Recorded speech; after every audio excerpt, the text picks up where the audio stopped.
Hello, everybody, and welcome to this week's edition of There's a Will. It's spring time and love is in the air, but also propaganda is in the air. Propaganda having to do with the war in Ukraine. Propaganda, of course, is a big part of every war. The public relations of each country want to promote their view of what's happening, their version of the truth. And in this particular war, it's particularly vicious, where we have the social media breaking new ground, and rather swampy ground in many cases, in most cases, it seems, with regard to what is happening in the war. That's from the Russian side, particularly because, of course, the Russian media is the least open, at least in the Western media. While there is all kinds of propaganda, pro-war, anti-war, at the same time, this is able to be criticized. Whereas the Russian version, not much criticism. People in Russia, the free press in Russia is almost non-existent at this point, and many of the people have either run from the country to escape persecution by the Putinites, or they have simply ceased to publish anything. This is right across the Russian media. So we can start with acknowledging, I suppose, that there is propaganda on both sides, just as there was in World War II and every other war since, or certainly starting with World War I, perhaps the first war to really use propaganda on a massive scale. But then World War II setting new highlights in war propaganda, using, of course, the mass media, which was a formidable tool in the hands of the dictators at that time: Hitler, Franco, Stalin, and Mussolini. You might separate Stalin a little bit in World War II, because while he was a massive propagandist, he was fighting, certainly from 1941, from the invasion by the Nazis of Russia. He was fighting, the Stalin and the Soviet Union were fighting with the Allies and being supplied by them. So their propaganda was actually encouraged by the Western Allies against the so-called fascist enemy.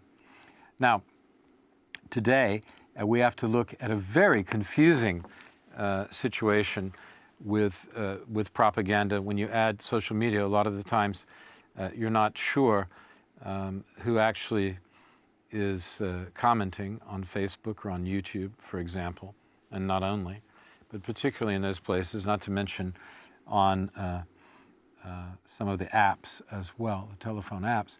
You're not really sure who you're talking to.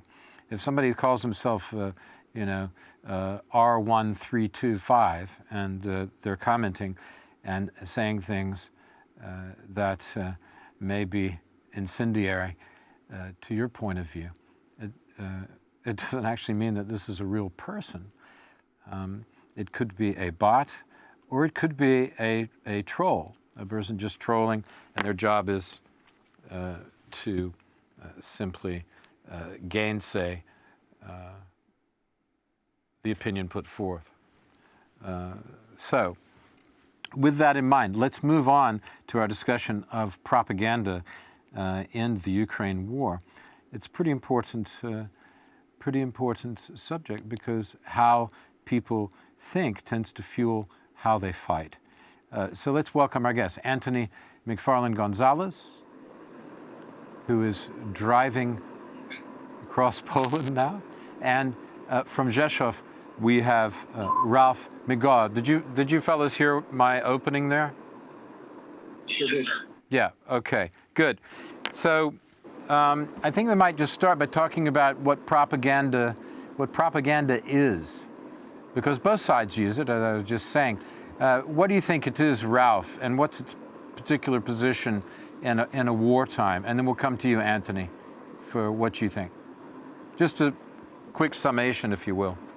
Propaganda is basically the information space. There's the battle space where everything's happening, and there's the information space. And it's about pushing the dialogue, pushing the narrative. That's really what propaganda is all about. It's about making sure that your narrative is heard and not the opponent's. That the arguments or whatever position is, theirs is undermined and yours is propagated. Right, and both sides do it, as I said before. Tony, care to add to that? Yeah, no, Ryder, he's spot on. It's actually a narrative to actually portray what the enemy feels, and so we can actually mislead them. Because sometimes the misleading of information, false information, is actually good to put out there. That way the general public doesn't really know what's going on. And then that way it gives the opportunity for the allies to be offensive in the points that they need to be. Because it's kind of like how Britain did with the tanks on the side before D-Day. They faked the amount of tanks that they've in a different place to do the sleight of hand to actually when they were actually going to launch.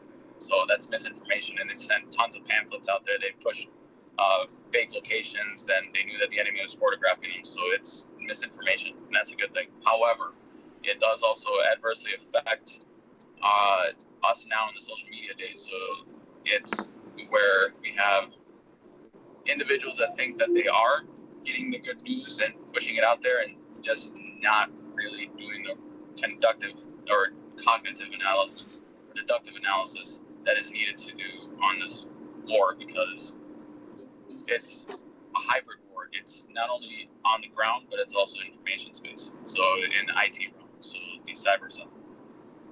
Yeah, because what people think, what's going on in their heads, is absolutely critical to how they perform in the war, both behind the lines and on the lines. There's no doubt about it. The morale, it affects morale. Propaganda is there to affect morale. It's to promote your own troops, right? But also to undermine the opposing troops, to get in their heads, I guess you could say, and to confuse your enemy, your opponents, so that they lose the direction that they're fighting. There are some themes. Let's talk about Russia mostly, because at least to start with, let's get that out of the way, or at least try and make some inroads into the Russian information, what we call the information war, I suppose. And Russia keeps making several points over and over. And the reason I want to talk about this is because I've seen today, I think there's been a major shift in opinion in the West since the middle of March, at least. We're a year into the war. There's an amount of war fatigue which affects it, which affects perceptions. And, of course, the amount of people dying and the cost of the war. Those are two things that are on everyone's mind. And with the economy being in a state of high inflation and high deficits, this affects people's everyday life. And then they're looking around for something to blame. But at any rate, Russia has certain aims. They're quite different from the aims that we could look at from NATO, Ukraine, and some of the other allies, and certainly China. But let's look at what some of the claims of Russia are and attack those, or deal with those anyway. And Russia's saying that it has a right to a sphere of influence. Now, is that true? Are they considered good stewards of their sphere of influence? Are they a positive influence if they're granted a sphere of influence? And what should be their sphere of influence if there should be one at all? Anthony? I don't think there should be a sphere of influence from Russia at all. They have actually had the historical patterns that do span back to the Bolsheviks. They don't change. it is the societal change that has to happen, and it's not going to be in our lifetime, or let alone 2 lifetimes. It's probably going to be 4 generations that it's going to have to take for those guys to change. If we give them that room, they're going to influence the world in a massively horrible way. And it's the exact same thing that if we give that room to China, they're going to influence the entire world horribly. And the problem is that they don't believe in in freedoms, in economic freedoms, and social freedoms, and any of those other freedoms that we take for granted on a day-to-day basis. They will literally rip those from underneath you. And if we give them that just a little bit of a latitude, they will take, like, for instance, that old American idiom, if you give them an inch, they'll take a mile. In their case, they'll go thousands of miles and will not care and will not stop until they get what they think they deserve. Yeah. We're basically facing autocracies, and open societies and autocracies. First, you have to define your terms and what kind of society you're dealing with. And of course, autocracies tend to concentrate very much in the mind of the leader, and the leader becomes the sole proponent of policy. And that's the case with Russia and China, of course. Everyone talks about the alienation of both Putin and Xi from people around them, and the fear that surrounds them, and stops wiser counsel, or at least what we could call certainly wiser counsel, but more democratic and more a plurality of ideas being put out and then discussed before you finding a way forward. Even Gorbachev, for example, does not agree with Putin's policies, and has said repeatedly that some of the Russian the main thrust of the war aims and the main thrust of the Russian government is very different from his vision. Okay, Ralph, would you care to add to that? Yeah, sure. Kind of to dovetail or expand on that concept is basically, I look at it less as one country versus another. It's more for democracy versus autocracy. You're looking at the 2 empires. Basically, there's the economic union, the EU, which is a replacement for the Habsburg Empire, where there's economic, you have less regulation at this kind of free space where people have freedom and security at the same time. Whereas you have the Russian Empire, yes, an autocracy, and their way of managing, let's say, different countries, different nationalities, which is, suppressing them. So these are the 2 kind of things going on where, being on the edge of the EU means that you are very well aware that being inside the EU grants you security for your nation, for your language, for your culture. Like what happened in Poland 20 years ago. Will, you're well aware of that. And people are, the Euromaidan, what happened in, the press freedom, journalistic freedom that was going on in Kyiv. It's the same kind of thing we see happening here. And it's about controlling that information space. So the propaganda is about really,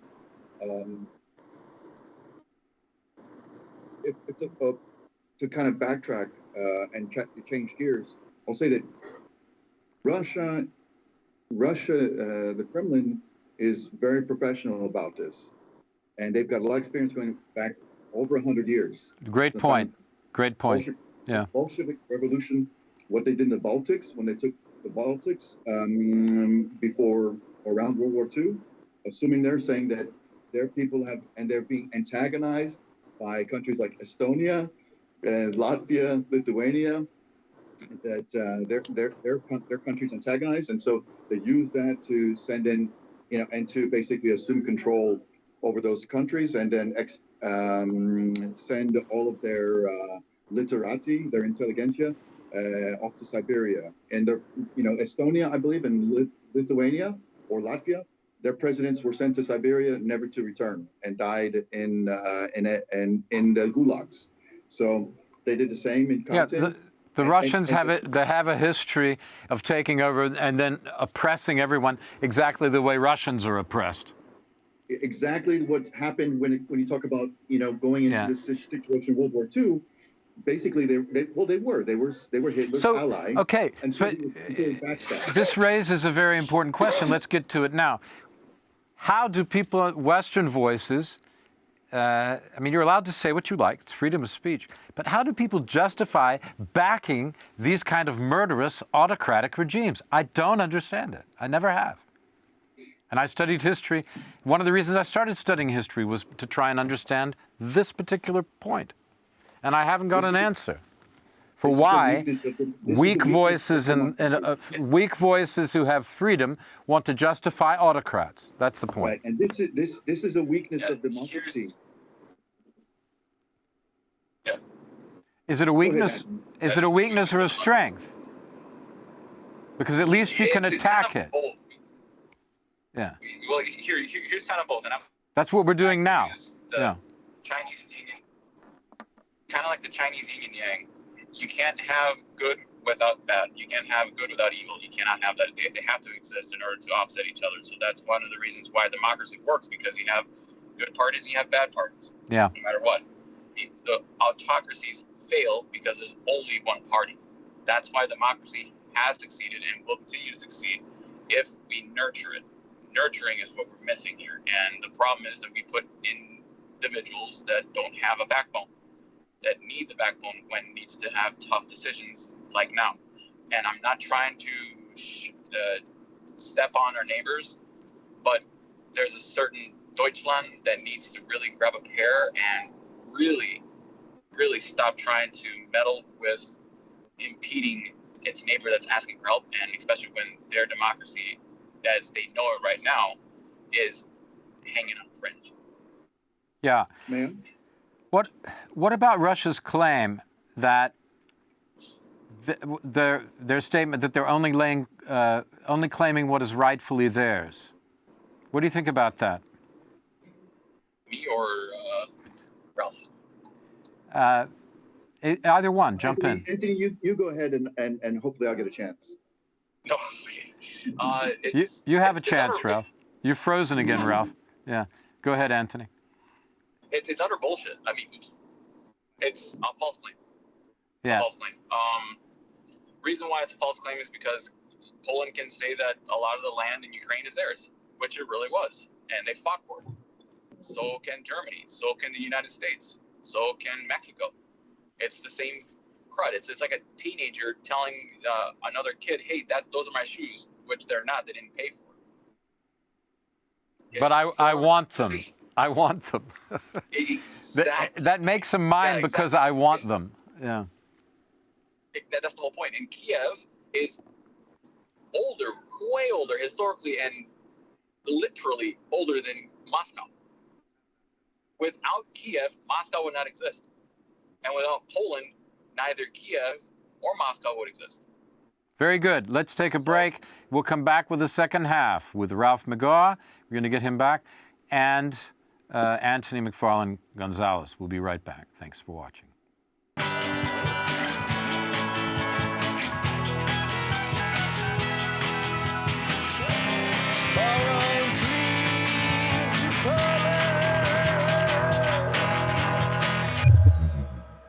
Right. Welcome back, everybody. Hope you enjoyed those scintillating commercials and go out and buy all of those products. I know I will. Now, where we left off was with Anthony McFarlane Gonzalez and Ralph McGaw. Anthony is in his motor car making his way across the broad plain of Poland towards beautiful Bydgoszcz, and Ralph McGaw is in a restaurant in Rzeszów, which sounds good. I'm a bit hungry myself. So I'm envious. What are you having are you eating something nice there, Ralph? I haven't had anything yet. I haven't had a chance to Too busy talking. Right? We're too busy talking. Okay. Another comment talking about the propaganda from Russia's side is that their neighbors are failed states. They keep saying that Ukraine is a failed state. And you get the Russian apologists on the American side saying Ukraine is a failed state. But my statement is, of course they're a failed state because they've never escaped from Russia. I mean, most of Russia is a failed state, isn't it? China too, if you look at it seriously. Well, the problem here that is, it's not just about one country versus another one, or one empire versus another one. It's basically when you have media in the hands of a few oligarchs, and in America, we've got them just as much. You know, Elon Musk is like, you know, he's also influencing the information space and promoting the propaganda coming out of the Kremlin. He wants to sell more Teslas. China is the only market where that's probably going to happen this year. And so he's on the side of, you know, he's thinking about his business interests. well, China's a different subject from Russia, although they are linked, obviously, with China that's maybe Elon supporting, you know. Right, that's what, well, 100%. China is playing the position of Stalin pre-1941, where it was Hitler versus other capitalist countries, and Stalin was biding his time, thinking that the Western capitalist countries were going to exhaust their resources, and then he would expand with communism. And that's what China's basically looking at, is watching these countries exhaust their resources. So, but really, Elon Musk is, to me, he's pro-Kremlin 100%.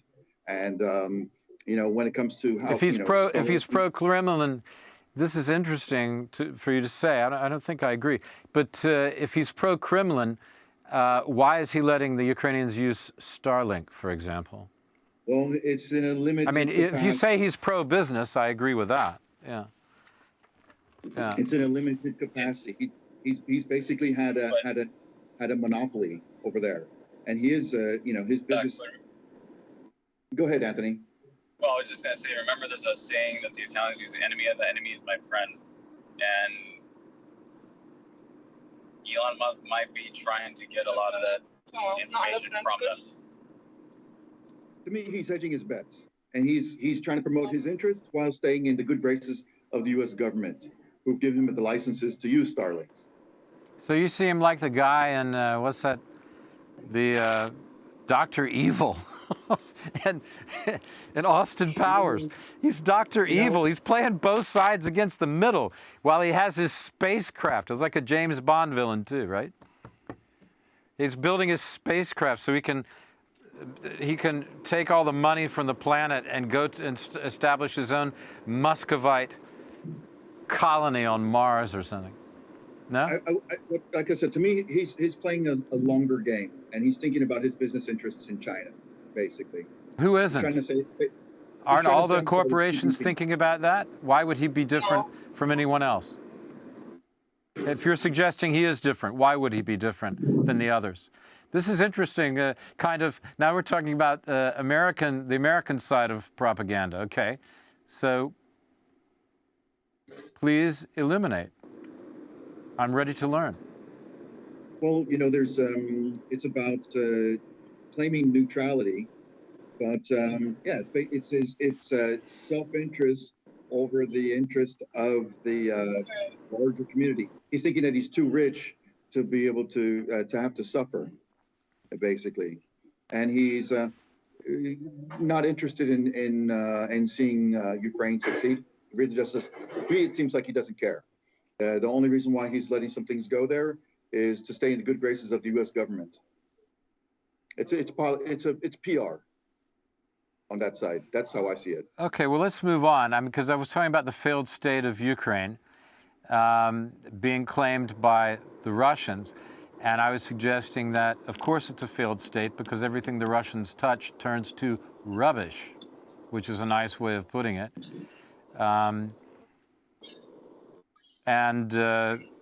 We see that across all of the CIS countries. They only seem to flourish when they're outside of the Russian control. If I'm wrong, how am I wrong? No, well, you're right. When you undermine freedom of speech, and basically it comes back down to we discussed in the past, Will, the importance of investigative journalism. the importance of the freedom of the press, which is what Euromaidan was all about, or in large part was about freedom of the press. And we saw this 20 years ago in Poland. When Poland joined the EU, there was a hodgepodge of media outlets, and the messages could be confusing at understanding who's aligned with who. But and one thing for sure was that politicians are worried that someone's going to report on their dirt. And this is what you have when you have in the U.S., where you have when politicians are controlling the media, and you have someone out there saying that in not really the news media, like we saw with Fox recently being sued, where it's more entertainment than anything else. It's not real news, it's propaganda. When someone says, by the way, fake news, that just basically means a lie, right? And then letting those purveyors of falsehoods and that lies use a euphemism like fake news. I don't buy into that. I don't use that terminology, fake news. So it's just lies and falsehoods. Okay, I've lost myself. But anyway, going back to the point is, we have to make sure that the media is Ukraine a failed state or not? And is Russia the one to fix it? That's the point. No, not at all. But allowing Russia to go in there and undermine, and their type of corruption, brutality, well, then that creates a failed state. But also, here's the thing: is Ukraine's not, using the argument that it's a failed state, so we're going to go in. Well, they're not a threat to Russia. Well, how do you correct a failed state? By killing its people? You're just making it fail more. I mean, I'm just sick of hearing it. It defies logic. It's not a failed state. They're just using a failed state term to try and fuel their propaganda. That's the propaganda. Calling it a failed state, slapping this label on it when it's not true. Okay, let's move on. Let's move on. It's kind of like that special mission that they said that they were conducting at the beginning of the war. Let's move on. What about West? Another big part of Russians' propaganda is that the West is decadent. This is nothing new. I mean, Oswald Spengler wrote about this. Nietzsche was at it well before. I mean, it's been talked about by better people than Putin or any of his cronies, much better thinkers. It's nothing new, the decline of the West. And yet the West is still here. But the problem is when the West starts to believe it of themselves. Yes. So we might say an aphorism, you're only as decadent as you feel, right? It sounds like a chocolate commercial or something. It's silly, actually. This is a problem when in a democracy, when everyone speaks your language, everyone speaks English. The Chinese speak English, the Russians speak English, but we don't have people who are, retaliating in the Chinese information space, in the Russian interior information space, because we don't have people who speak Russian. We don't have people on VKontakte. Most Americans don't even know what VKontakte is, or necessarily WeChat. So we're not in those spaces countering arguments or purveying our own arguments. So we're very late to the game. That's a really fresh point and a very good point, is we are not doing a good enough, because the English controls the worldwide information space. We are not able to get into the heads of our opponents the way they're getting into our heads on such a scale. And they're using the systems that we built using our language to attack us. But that still puts you in the driver's seat if you're smart about it. The problem is with the people, it's easy to turn the rank and file people, right, against your and believe that you are decadent, and and then join you have these very specific voices. They're even if they're very small minorities, they're making a lot of noise, and they get listened to. I mean, it only took a very small cadre of Bolsheviks to take over the Soviet Union because they were just loud enough and aggressive enough. So this is a threat in that way. Yep. And that's the problem with social media in the West. Yeah. And that's one of the reasons why that 21-year-old leaked all those entire intelligence documents on social media. Yeah, what do you think about that? Now we've got to that subject, because this, I mean, is expressing exactly the idea that was first identified by Ralph, and then we moved on from. So it's a good point to address these leaks. No, Ralph is absolutely spot on it. And the leaks, there are certain ages that some individuals do not need to have. I have been privy to that at a young age, but at the same time, I did not grow up with social media as much as this generation has. They need to limit the security until they have the maturity to handle such a level of security. I mean, you're dealing with a TSS, a secret is national and encryptable national.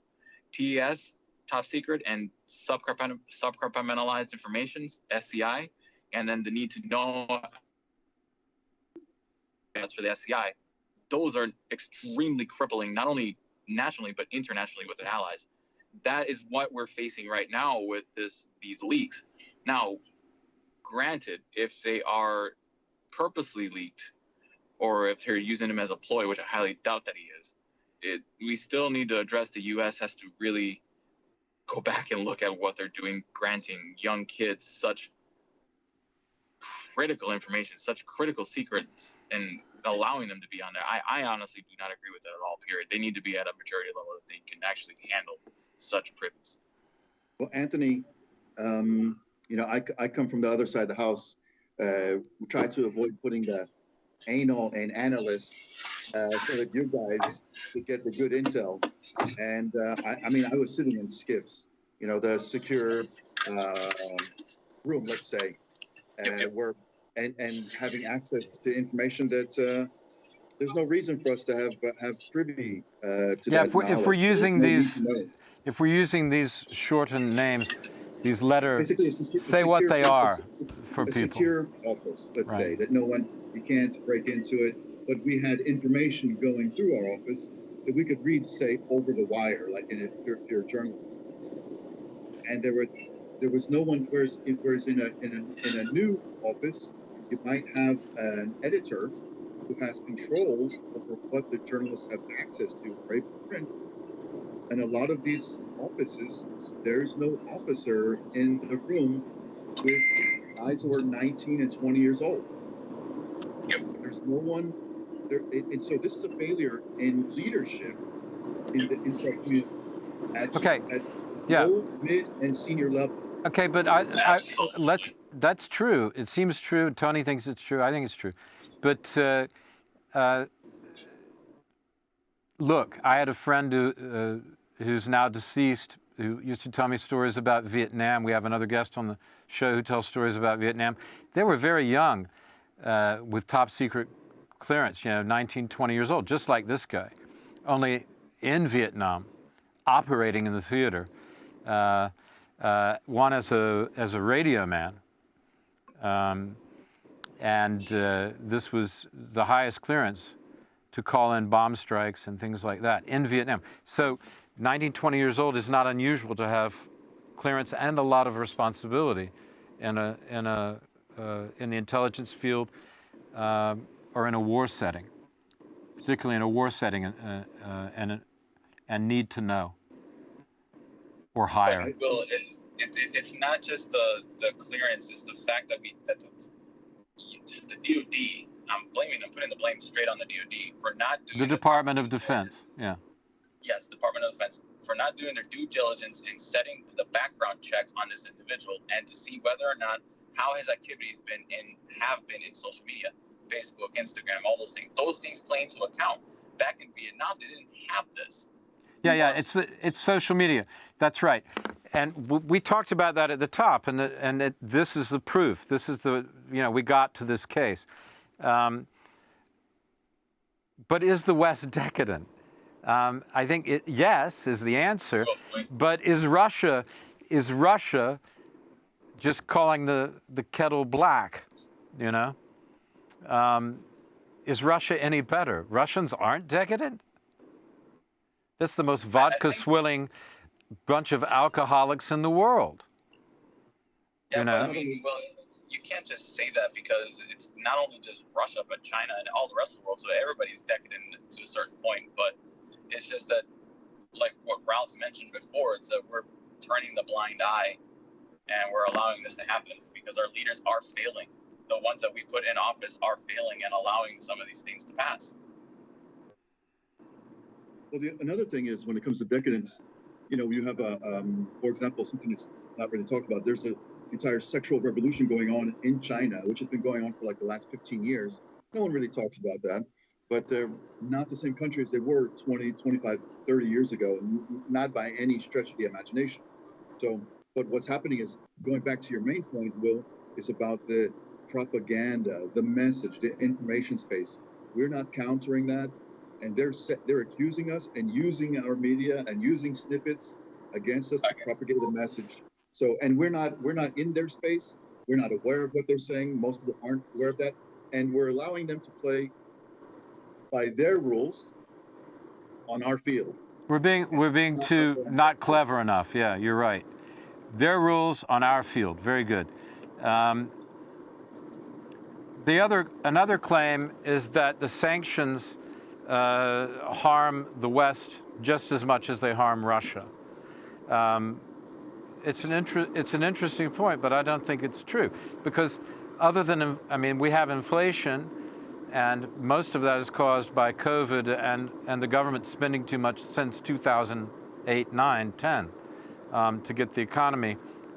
Well, I don't want to say why they did it. I don't want to get into that can of worms because basically all of that money was used to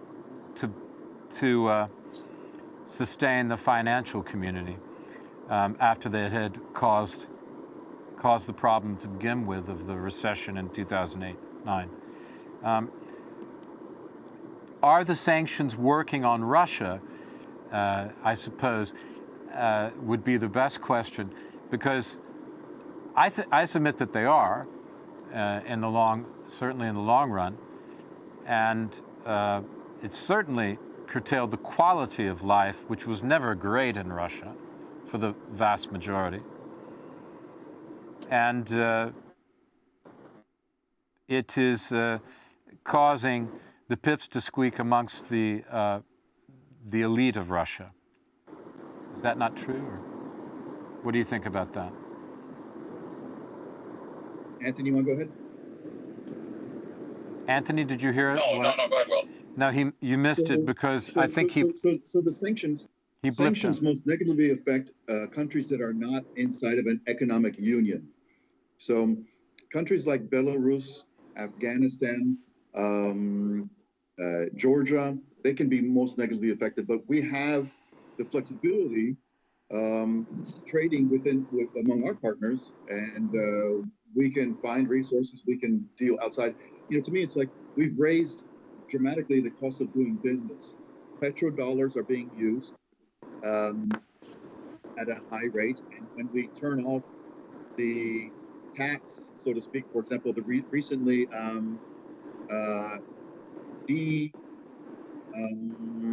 certifying this Indian shipping company, which has been a shadow trader of Russian oil. I don't know if you're aware of that, Bill. Have you read anything about that? No, enlighten me, please. Yeah, so there's a large company, Indian company, shipping company, just started up as soon as sanctions took place. It was shipping, a few dozens of millions of barrels of oil. I think on a monthly basis. I can't remember for sure. I was just reading about this just a few days ago, and they just lost their ability to do business. This is just one more pressure and one more inconvenience. So, getting Russian banks out of the SWIFT system, putting sanctions on dealing in aluminum, some of their main sources of business. This is, as you said, it's like a boa constrictor. It's not like a one strike. It's gonna end everything, but slowly constricting their ability and putting pressure on people and affecting the lives of regular Russians. So, yeah, denying Russians McDonald's alone must be a severe blow. Okay, back to Anthony. I was just going to say that it's the sanctions are working on the West side. What I am really interested in is how their relationship in the meetings that he's had with Xi Jinping and his other axes of the what are they called, the BRIC countries. Now there was an very interesting move, but because the BRIC countries are moving into a yuan, they want to make the yuan the strongest currency, and their move that they just made with Saudi Arabia, which oil and OPEC has always been moved, money has been used to pay that, is the USD. They have just made the move to increase the yuan to push that as the currency to move oil. That is where it's the interesting point. They met. That's one of the things that really starts to spook and say that these sanctions are not really working because they're going around them. They're finding ways to curtail them, and that's where we stand. And the West, we here in the West, we better wake up, because that will affect us adversely within the next 5 years, if not sooner. Right. Okay. Let's accept it. Let's move on to the next point, which I think prompted me to start thinking about all of this, which was noticing the difference in the commentary about the war in the Western press. The Russians stay the same. You guys are wrong. This is our backyard. Leave us alone. Their usual complaint. You're encroaching on us. Leave us alone. All right. But in the last, say, 6 weeks, leading up to the last 6 weeks, for example, into the anniversary of the war, first year, people were saying that the Ukrainian army was successful. And if you looked just in terms of what has happened in the last year, actually provably happened on the battlefield, it looked to be true, that the Ukrainians had repelled the Russians in front of Kiev, in the southern sphere, and at Kharkiv, particularly those three places. Kherson, I was thinking of, and then Kharkiv. Okay. And had been successful in pushing the Russians out back into Belarus and back into their original occupied territory, with the exception of Crimea, which there's been no inroads there at all. All right. So if you demonstrate that the Kiev government has managed to do all that, how do you then come out and say that the Russians are, as some American leaders, Robert F. Kennedy Jr., for example, who's joined the campaign now, the Democratic side, for the next presidential election, saying that, along with a number of other voices, ex-military particularly, in the United States, mostly colonels and lower echelon people, but not only, saying Russia is eliminating Ukrainians to the tune of 6-7 to 1, whereas before they were saying that the Ukrainians were doing that. That was the prevailing view. But now it's becoming more apparent that the Russians are now murdering wholesale the Ukrainians. It's a very odd flip of the narrative in this last 6 weeks, the narrative being the prevailing story about the war. What do you think about that? Has that suddenly happened? How do you look at the success of Ukraine against the Russians in the last year and then say that suddenly, no, actually it's the Russians who've been doing it to the Ukrainians? And where's the truth in the argument? Or the supposition? You hit the nail right on the head, Will. Where are they getting this information from? What are their sources? I want to know what they're vetting in order to where they can come up to these conclusions. If this information is critical to pass on, and it's also going to affect, as you said before, the morale of everybody else that's on the battlefield, because then they're like, oh my God, we're losing our battle buddies. A lot of these guys don't have connection to the internet very often, and when they do get connection and they start speaking to their families, it's like, so what am I really doing here? So I want to know where they're getting this information to verify it and vet it. Because once it's curated, then easily say, okay, yeah, we can actually see it. So before they even send out this vomit, they need to really make sure that the information is credited. And these guys are not really crediting their information at all. They're not curating at all anything. They're just sending it out there and just saying. Yeah, it's surprising to me, but it goes. I think a lot of it is war fatigue, or it's influenced by war fatigue and the desire to believe that, gosh, things are going really bad. That's a reason to stop. And we're saving the Ukrainians and the slaughter of the Ukrainians by wishing the war would stop, or wanting the war to stop, or doing things to make the war stop. And that's a kind of propaganda. But that's the same thing that happened in Afghanistan. That's the exact same thing that happened in Afghanistan in the last 5 years before Afghanistan fell, before the democratic debacle under the Biden administration. Pulling out. You're speaking as a veteran of Afghanistan, yeah, as well. Yes, sir. Yeah. They really. The West needs to understand, in the United States in general, just the people need to understand that you cannot start spreading BS out there, because we did have control of Afghanistan. We did not allow ourselves to have the time to properly pull out and train the individuals. The Afghan army themselves, yes, the Afghans were really lazy. They didn't really want to work on it, but that's just typical of their mentality. But we needed to push to get them to control themselves. Here, the Ukrainians, totally different ballgame. These guys want to live. They're fighting for their lives. But the way that we are actually conducting our media and allowing our information to be just blurted out there, it's ridiculous. Then we're hurting them instead of actually helping them with that. Yeah, actually, this is the one thing that could lead to something, the slaughter of the Ukrainian troops happening, it seems to me. This kind of defeatism. It's really weak thinking, in my opinion, you know? What do you have to say, Ralph? That's me and Tony talking. Just to... because you're... can I say one thing about you? Then I'm going to let you have the last word. Because Ralph is placed in Rzeszów, and he sees the military. He's seen and witnessed the military build up over the last few years, over the last decade even. Gradually, the NATO build up in Poland, and certainly the war effort, and been involved in the humanitarian side, working with military and civilian entities. Ralph, go ahead. Have the last word, because we've got about 2 minutes. Okay, very briefly. So our main topic about the information space here, you have the Russian media, the Kremlin basically putting out a lot of messages on different fronts in different areas. And this is one area that's starting to stick.